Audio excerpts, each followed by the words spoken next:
वो कहते हैं ना कि अगर इंसान ठान ले और अगर उसको कुछ करना है तो वो कर सकता है। अगर वो अपने माइंड में बना ले कि हमें अब कुछ करना है और हम सब कुछ कर सकते हैं और कोई चीज़ मुश्किल नहीं होती। मुश्किल सिर्फ़ एक हमारे दिमाग का डर होता है, तो बेशक हम हर चीज़ कर सकते हैं। तो मुझे ऑर्डर आया था 25 किलो कौरमे का, और 25 किलो कौरमे के लिए ना मेरे पास इतने कोई ह्यूज पैन थे और ना ही मेरे पास जो है वो गैस था। जी, मेरे पास जो है वो तकरीबन 3 हफ़्ते हो चुके थे, हमारे पास गैस बिल्कुल भी नहीं था। एक ही सिलेंडर था जिसमें हमें बनाना था, और 25 किलो कौरमा एक साथ बनाना और एक सिलेंडर के ऊपर थोड़ा-सा मुश्किल है। लेकिन वही कहते हैं ना कि जब इंसान कुछ कोशिश करे, हिम्मत करे, तो अल्लाह भी उसका साथ देता है। तो वो जो 3 हफ़्ते सिलेंडर में गैस डाल के हम लोग खाना बना रहे थे। आज जब मैंने 15 किलो कंप्लीट किया अपना, मैंने जो है वो 10 किलो की एक देग बनाई थी और 5-5 किलो की 3 देग्स बनाई थी। तो जैसे ही मैंने 15 किलो कंप्लीट किया, उसके बाद जो है वो अचानक से गैस आ गया। तो जी, तो गैस भी आ गया और फिर मैंने जो है ना वो आधा काम उस पे किया, आधा 15 किलो उस पे बनाया, फिर 10 किलो अपने नॉर्मल गैस पे बनाया, तो गैस भी बहाल हो गई। तो कहने का मकसद सिर्फ़ ये है कि इंसान हिम्मत करे और तो सब कुछ हो सकता है। तो ये सारी वीडियो है आपके सामने कि किस तरह से बाहर वाले कि चिकन तो मेरे ख़्याल से तो धोते नहीं होंगे, और धोते भी होंगे तो इतनी मेहनत और इतनी सफाई से जैसे हम घर में धोते हैं तो वो वैसे नहीं धुली जाती होगी। तो इस तरह से चिकन धो के, और सारी पहले मैं ग्रॉसरी करके आई। आपको पता ही है कि अभी-अभी मेरे फादर इन लॉ की डेथ हुई है, और मेरे फादर इन लॉ ही मेरी जितनी भी मैंने 10 साल में आज तक जो भी ग्रॉसरी की, जो भी खाना मैं बनाती थी, उसके बैक हैंड पे बैकबोन मेरी जो है ना मेरे फादर इन लॉ होते थे।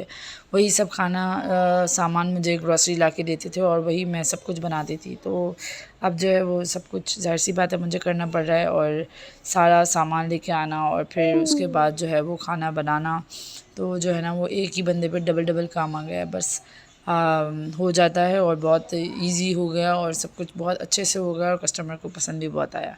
तो ये देखें, ये मैं फ़ास्ट फॉरवर्ड में हर चीज़ आप लोगों को दिखाती हूँ कि मैं किस तरह से बनाती हूँ, और कितनी नीट एंड क्लीन तरीके से, जैसे हम ऑयल यूज़ करते हैं, जिस तरह से हम जो घर की सारी चीज़ें यूज़ कर रहे होते हैं, बहुत ही सफाई के साथ और बहुत ही अच्छे तरीके से हम बनाते हैं चीज़ें।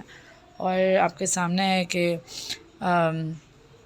हर चीज़ जो है वो नीट एंड क्लीन होती है, प्रोसेस के साथ होती है, और बस बाकी जो है वो चिकन के अंदर मैंने कोरमा मसाला डाला था। कोरमा मैं शान का यूज़ करती हूँ, उसके बगैर मुझे नहीं लगता कि घर के मसालों में बनता होगा लोगों से, लेकिन मुझसे तो नहीं बनता।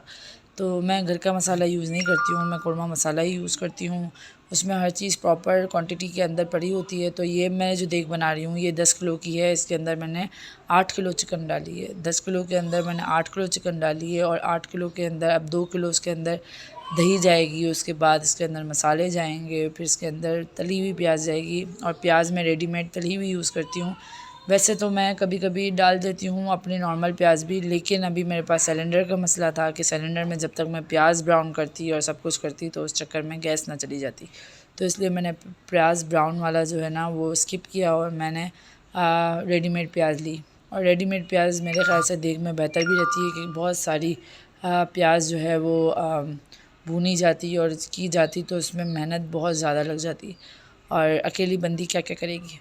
तो इसलिए जो है वो इस तरह से मैंने इसको पहले तेल डाला, तेल के अंदर जिंजर गार्लिक पेस्ट डाला, फिर चिकन डाली, और चिकन के बाद मसाला डाला, मसाले के बाद मैंने इसके अंदर दही डाल दिया, और दही के पास ये मैंने प्याज थी, ये मेरे पास आधा किलो प्याज है, और आधा किलो प्याज मैंने डाल के, आधा किलो से थोड़ी सी ऊपर थी 10 किलो के अंदर। प्याज डालने के बाद इसको मैं अब मिक्स कर रही हूँ, अच्छे से भूनना है। इसका हम भूनेंगे तो ही इसका अच्छा सा कलर निकल के आएगा, तो इसको भून लेना है। ये जब हम डाल के इसको भूनेंगे तो ही ये गाढ़ा सा हो जाएगा, और इसको इसी में भूनेंगे तो फिर इसके बाद ही हम इसके अंदर अगर पानी की ज़रूरत होगी तो डालेंगे। बेशक इसके अंदर पानी की ज़रूरत पड़ेगी, क्योंकि प्याज जो है वो बहुत थिक हो जाती है। रेडीमेड प्याज में थोड़ा सा कॉर्नफ्लावर वैसे ही मिक्स होता है, तो वो थिक हो ही जाती है।